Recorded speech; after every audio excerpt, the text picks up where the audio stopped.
Hey everyone, thank you for stopping by my channel today. My name is Kim and this is Bandit beside me.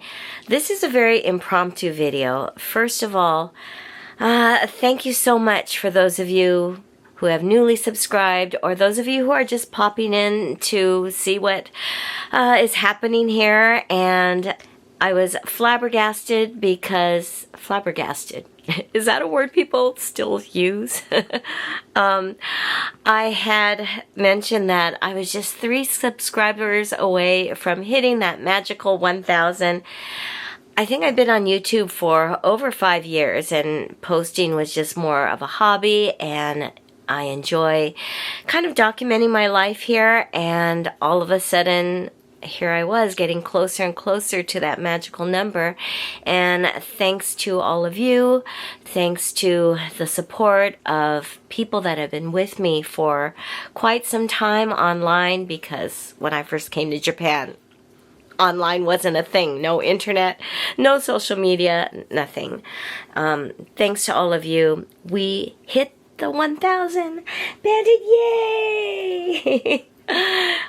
So thank you. We are very, very grateful, and we'll see what we can do with this channel and with trying to share things that will help, hopefully, future teachers, future people who want to live in Japan, or even just people having to make life decisions or navigate life, hopefully not as crazily as I have.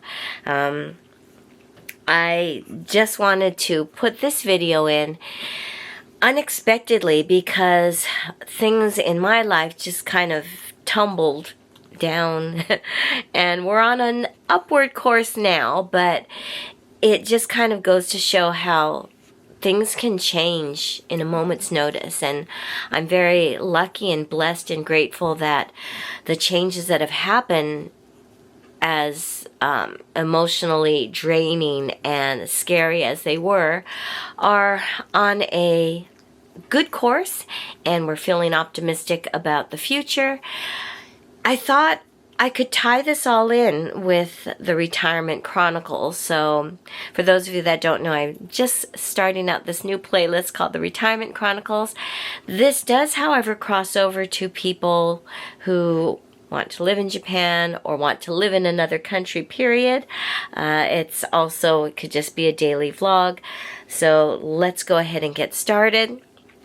It's kind of about emergencies and disasters and medical care and all the things that you don't really want to think about. Sorry, I've got Bandit's hair on my face. All the things you don't really want to think about, but if you are choosing to move or retire or stay in a country that is not your native country and that maybe you're not familiar with, there are some huge things to consider, especially in regards to this. Once you decide to commit to staying in Japan, it's really important that you have that circle or that network of supportive friends that could help you, not only career-wise, but in your own personal life, because there are so many decisions and things that you will need help with. As much as you say you want to do it all yourself, you do need people that can help you with situations or legalities when it comes to living here in Japan. The other thing is medical stuff. When my mom decided to move to Japan, it was not only a decision for her to live here, but also to be comfortable with any medical situations that might come up. I was already comfortable with that decision, but my mom had to experience that as well. And luckily, when we were living in Gunma, when she came to Gunma to live with me, she was healthy, in good frame of mind, and we were able to live comfortably there together. Fast forward here to last week, July, I guess it was June 30th. Yeah, June 30th. Fast forward June 30th, and our life got literally turned upside down. My mom fell in an area where there was nothing. It was a parking area. And it turned out she fractured the neck of her femur bone, which is that little ball that connects to the pelvic socket. And sorry, medical people, I don't know all the correct medical terms. And it kind of broke at the very top of her femur bone. It is probably one of the most painful and intensely painful areas to break, but the area where she broke it also had a good prognosis depending on which surgery or which action we decided to take. I'll be back. It's 9:30. I've got to rush to the market. Usually Sunday mornings is marketing day with Mom at 8:30, and we go to our local Sanwa. Today I'm going to go back to the market we used to go to, which is in a shopping mall, because they have a little bit more food options, and at this point I need things that are really quick and easy for me to prepare and eat, because I'm juggling so many different things on my plate right now. So I'll be back. Hold on. Alright, back from the market. Had to get some work done, and now I'm here for just a short time before I go off to the hospital.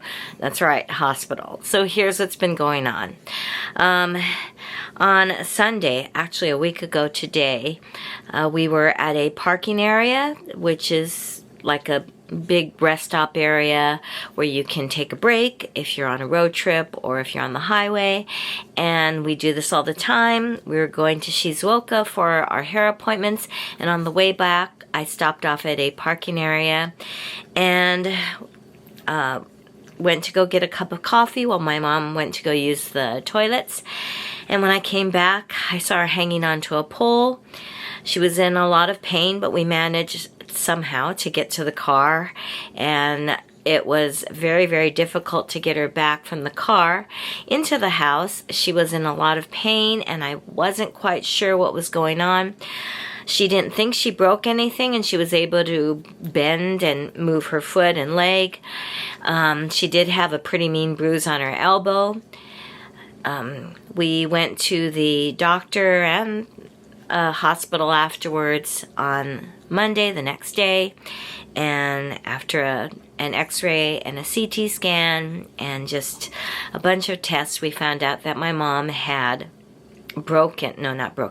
fractured her femur neck, which is the very top part of the femur bone, and right where the ball of that bone connects to the socket, or the pelvic socket. Sorry, I'm terrible with medical terms. Anyways, to make a long story short, because she's still going through treatment, she did have surgery, a successful surgery, thank goodness, because at 91 years old, there's a lot of risks and things to consider, but thank you to people's prayers and blessings and the skill of all the people at the hospital, she made it through okay, and now she's going through rehabilitation and a lot of physical therapy. So the way all this ties in is you never know when an accident might happen. It could be something out of the blue, it could be something of your foolishness or doing, it could be something that is totally unexpected because it wasn't caused by anything you did, but maybe by something someone else did. You also don't know what your health condition or your medical situation might be down the road, right? There's just so many unexpected things in your life that could happen. And basically, when you're in a foreign country, if you're choosing to live there, you're kind of making that decision to also accept that when you might need emergency treatment, you'll have to trust the system of the country that you're in. It's a lot. I think a lot of times people don't think about things like that. Like, you think if you get ill or if you maybe have something that you need to get taken care of, that you'll just go back to your home country and get whatever work you need in the language that you're comfortable with. But sometimes you won't have a choice. And that's kind of the scary, realistic thing that you have to consider. If you have the misfortune of being in an accident, you might not even be able to talk to people about what you want, or the things that you would prefer to know before getting surgery, or I don't know, there's just so many things that I think we don't really want to face and think about, but my advice is you have to think about it, and you have to realize that once you decide to stay in another country to live, you are also accepting the circumstances that might happen in those extreme situations. So anyways, I'm going to go take off to the hospital, go visit my mom, and I'll be back hopefully to finish the rest of this video in a few minutes. All right, catch y'all later. The whole experience has been quite a lot for my mom. I'm happy to report that she's on the road to recovery. She's doing rehabilitation and physical therapy every day, getting stronger every day.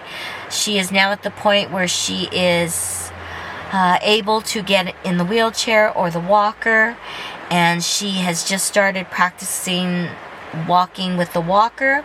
She has physical therapy every day, and yeah, she's just made tremendous progress thanks to the doctors, the physical therapists, the nursing staff. Everything has just been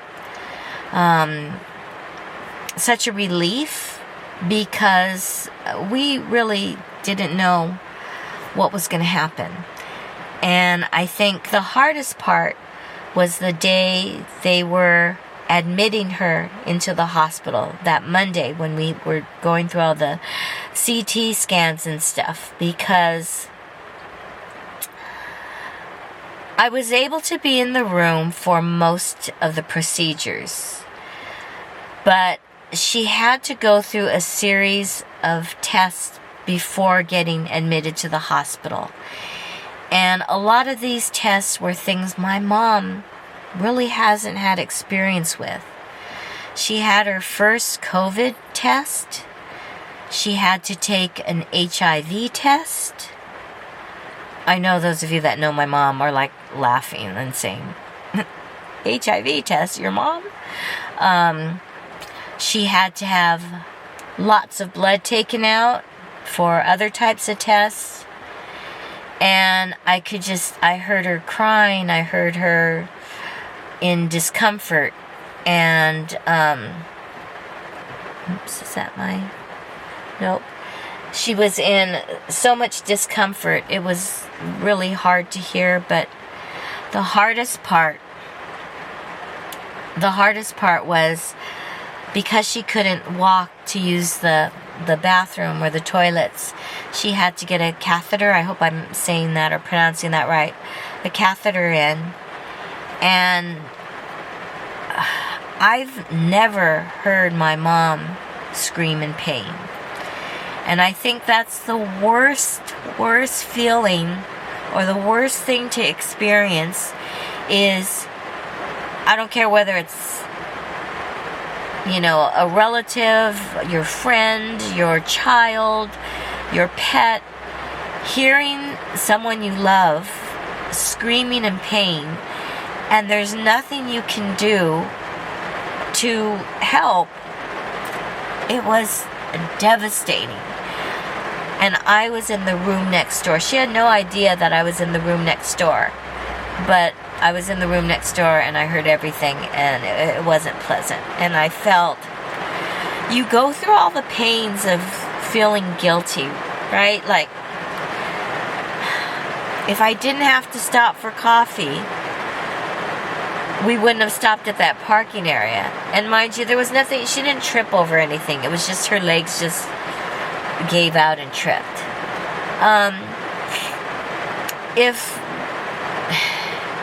If I had just driven home, would it have happened? Or was this like a wake-up call for both of us to examine a lot of things about our life here in Japan? So she was in a lot of pain, but once she was in the hospital, I think we both had a sigh of relief, because she was getting round-the-clock care, and they were giving her pain meds. they were immobilizing her in her hospital bed, and I knew she was getting the care that I could not give her, no matter how much I wanted to.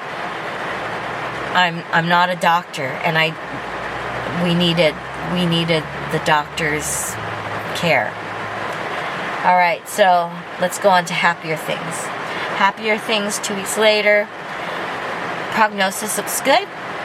I just visited her. The hospital where we are, their visiting hours are very strict. Only 30 minutes, one time a day, between the hours of 2 o'clock and 5 o'clock. And they're very, very strict with that. They kind of started being stricter because of what happened during COVID, but I get it. Most of her floor is all elderly people. We decided and we paid for a single room, so she has a private room, and she's quite happy. She's having to adjust to Japanese-style meals. She's fine with the lunch and the dinner, but it's really hard for her to adapt to Japanese breakfast, which I love. I love Japanese breakfast. She's also not a fish person, but she's learning to enjoy fish, and her reason is she doesn't like eating fish because of the bones, but she said every fish that she's been served has no bones. And I said, well, Mom, you're on an elderly floor ward, and I don't think they're going to give older people bones with fish because it's too risky. So, anyways, doing well. She has a lot of wonderful nurses and staff that communicate with her using like some app or something where they speak in Japanese and it comes out with an AI voice in English. So even though communication has been a challenge, it hasn't at all been a hurdle. They've really made the effort to make my mom feel at home. I think my mom is probably one of the oldest people in that wing, but she looks the youngest, in my biased opinion. Everybody on that wing is all elderly, and I think they're all going through similar experiences because they're all either in walkers or wheelchairs. They're always walking with assistance, and all of them are going through physical therapy at different times. All right, so it was definitely a very scary experience, I'm sure, for my mom. When she went right before her surgery, I told her, if you see Dad, and Dad says come on over, tell him you're not ready yet. Tell him you still have business to take care of with me and my brother. Don't leave yet. And then I also told Sinbad, if you see my mom, start barking. Tell her, don't come yet, don't come yet. And we kind of joked about it, but my mom got through the surgery well, so thanks to the gods that were listening, and thanks to my dad for being patient to wait for her a little bit longer, and thanks to Sinbad for taking care of my dad. All right. Hold on. Didn't want this to be a crying vlog. Okay. So let's fast forward again to why I decided to update you with this situation and then connect it to Retirement Chronicles. When you decide to live long term in another country, even if you're just living in your own country too, I guess, but when you decide to live long term in a country, I think you have to be 1,000%. Okay, no, there's no such thing as 1,000%. You have to be 100% sure that you trust that whatever happens to you, you are going to be able to accept what things you might need to do that aren't in the comfort of your home country. You have to be able to, or you may lose the ability to make a decision because you might lose that time frame that you allotted for yourself, or you might not even be able to express what you want done. One of my mom's biggest fears was she has a do not resuscitate clause, or I don't know whether it's a clause or something. She has made it very clear to my brother and me and our other relatives that she does not want to be resuscitated. She does not want any heroic life-saving measures. When it's her time to go, she wants to pass over without, any heroic measures. She does not want to be on any life support or any kind of machine that keeps her alive. And her biggest fear was if something happened in Japan, if the hospitals or if the Japanese culture felt differently and she wouldn't be able to make that decision, it really scared her. Now, I put her mind to rest because before the operation, actually before they even admitted, before they admitted her, I had to sit with the doctor and I had to go over all these do not resuscitate and heroic measures paperwork with him. They do have it in Japan and they do have it in Japanese, but he can explain it in English. You had to decide whether or not you wanted CPR done in the event of a heart attack or if your heart stopped. You had the choice of life support measures and all of that. The only thing the hospital, or the things that the hospital was okay to do, was provide blood transfusions in the event that somebody was losing blood, or what was the other one? If you needed IV because, it was something related to pneumonia or something.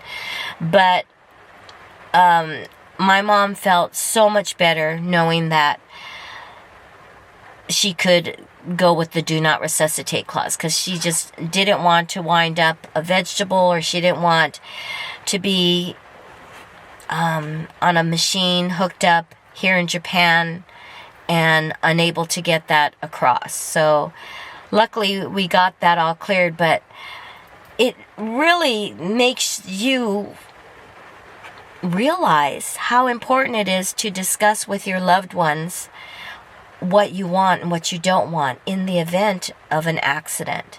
I knew, luckily, my mom and my brother and I, we've all kind of talked about it before, but when it's actually a possibility, or, if someone is going to have an operation and you want to make it clear, like my mom said, there were so many things she wanted us to know before she went into surgery. So she recorded a short video for my brother and for me, just in case. Like everything was just in case. And even though you're tempted to say, no, you're fine, you don't worry about it. For her, she said if she went into the operation thinking, oh my God, I forgot to tell Kim this. Oh my God, I didn't tell Tommy and Kim this. Right? I think it plays with your mind.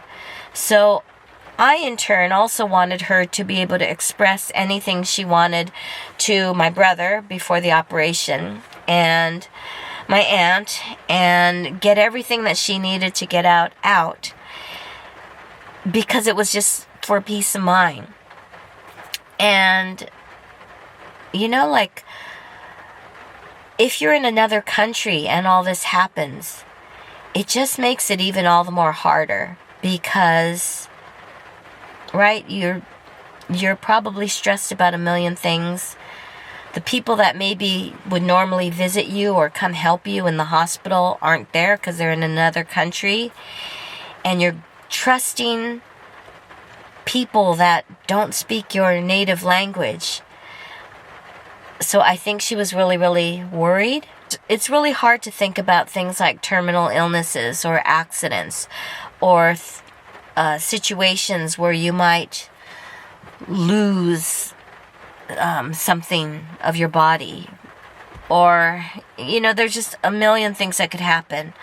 You don't know when or if you might have a stroke or a heart attack.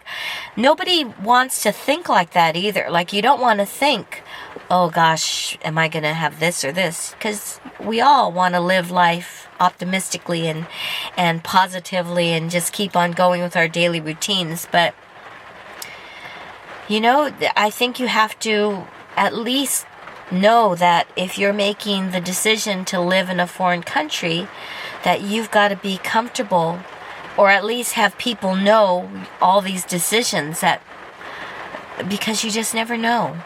I hope that makes sense. I know I'm not expressing it as well as I could be, but I think maybe you all understand where I'm coming from.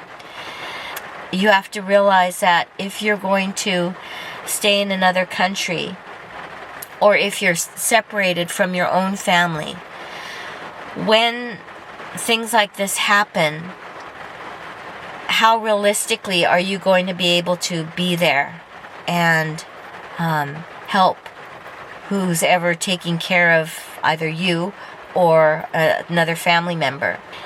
So I think my advice to everybody is, we always think about retirement stuff from the money part, or the job stuff, job status, all that, but we never really think about what might happen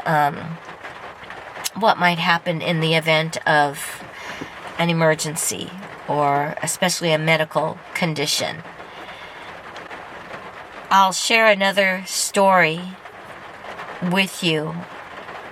A lot of times you'll get with your job, especially if you're teaching in Japan at a school, you'll get a health check. And the health check will come back almost like a report card, telling you the areas that you do well in or that you're healthy in, but also maybe giving you red flags in the areas that you should get checked out. The school I work at now is pretty good about saying, okay, you need to get this checked out, which is why I've been going to so many different checkups, because luckily, fortunately, everything is fine, but they do tell you need to get this checked. At other places, they're not so strict. You get the warning, and it's up to you to get it checked or looked into. There was an ALT, assistant language teacher, that had a shadow on his lung, I believe, kind of like what I had. And they suggested he get it checked out. But as most of us do, or like I did when I was younger, you think, okay, I'll just wait till I go back to my home country for my summer visit or visit home, and I'll get it checked out then. I mean, how many of you have said that? If you've got a report and you think, okay, well, the next time I go home, I'll go to my doctor back home and get it checked out. For whatever reason, maybe you don't trust the system of the country that you're living in, maybe you're worried because of the language stuff, or maybe you just want the familiarity of home or home doctors. So you put it off. And even though it's advised to get things taken care of as soon as possible, you put it off. This is what this ALT had done. He was going back to Australia, I think for good. I think his jet contract was ending, so he thought, okay, he'll get this little shadow taken care of a little bit later when he goes back for good. And towards the end, right before the summer he was supposed to go home for good, started feeling worse. They went to check the area that was a tiny shadow, which had now grown into the size of a grapefruit. That whatever it was had grown. And it turned out to be a cancerous tumor, and it was needing surgery as soon as possible. And boy, now the rain is getting harder. Sorry. And so had he gotten taken care of beforehand, who knows what might have happened. I think he did go back. He wound up going back to Australia. And I don't know how many months within that time, but he did unfortunately pass away. I'm not saying this is going to happen to everybody, but it's just, I have to say it, your health should always come first. And your health is tied into your lifestyle and what you're choosing to do, where you live, all of that.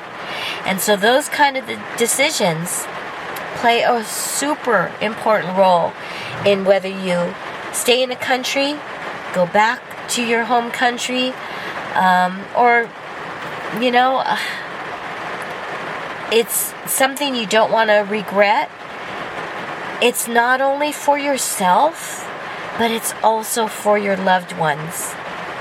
So if you're living with a loved one that maybe isn't like you, maybe wants to go back to their home country, or maybe wants to go back home, I think it's something you really need to be understanding and know that everybody has different ways that they feel.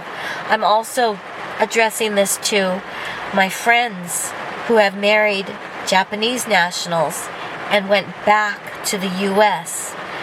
And perhaps they may be feeling the same anxiety. Maybe they want to go back home to Japan to have any health treatments. It sounds so morbid to think about, you know, if you have a choice, do you know which country you want to die in? Obviously, you don't have a choice if you have an accident, or if something happens and you need surgery and something happens during the surgery. You don't have a choice. So, yeah, it's a lot of decision making, a lot of things you have to think about for your peace of mind, not only for yourself, but for your loved ones. So, with that being said, I'm going to end this chapter here, as it's raining harder and I don't know if it's difficult to hear. But when everybody is well and feeling good, if you live with other people, or even if you're going home for a family visit, or the next time you talk to your loved ones, if you're all healthy and you're all in a good frame of mind and feeling good, that's the time to maybe have these talks. Because you just never know, as in my case, you never know when something's going to test you and really make you decide or commit to what you want to do in your future, where you want to be in your future, who's going to be the people you want around you in the future. And those decisions are not easy to make, but sometimes you need to make them. All right. If you got through this whole video, I thank you so much. If you are new and you would like to join me on this journey, please subscribe. You're welcome to share whatever I have with other people who might be going through similar things, or who might need to hear things like this. And yes, thank you once again for all your support. I will see you in the next video. Take care.